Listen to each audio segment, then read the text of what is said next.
Did you get your dog for a child who wants one? You can't expect your child to be able to handle the responsibility of being a good leader and disciplinarian. This responsibility will always fall on the parents. Your dog will most likely see your children as litter mates.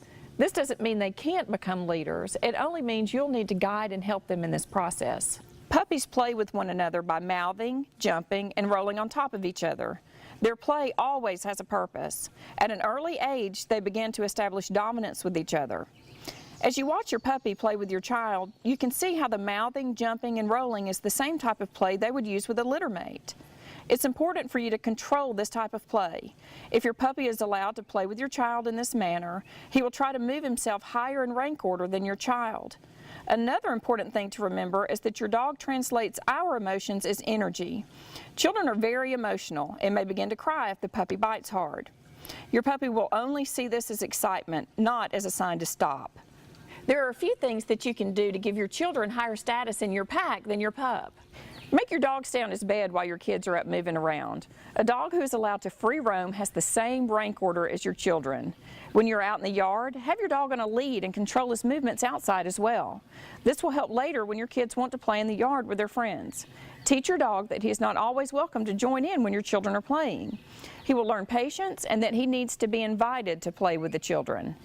You also need to make sure you teach your children their limitations and boundaries with your dog. Remember, you're asking your dog to give everything up to you. In return, we have to provide them with proper protection. Very young children will need to be taught not to pull on the dog's tail or hit the dog.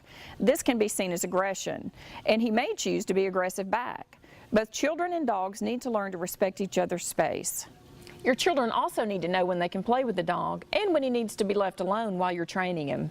If you're training your dog to stay on his bed and the children keep coming over to hug or play with the dog, this can be very confusing for him. It's good training for both the dog and the children to wait until you give them permission to take a break and play, but only if they've waited patiently for a while.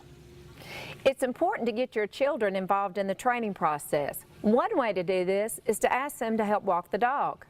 Ask your child to walk with you at first. Explain the walking technique and have them watch you while you are walking together. The next step is to pass the lead over to the child while you are still walking beside the dog.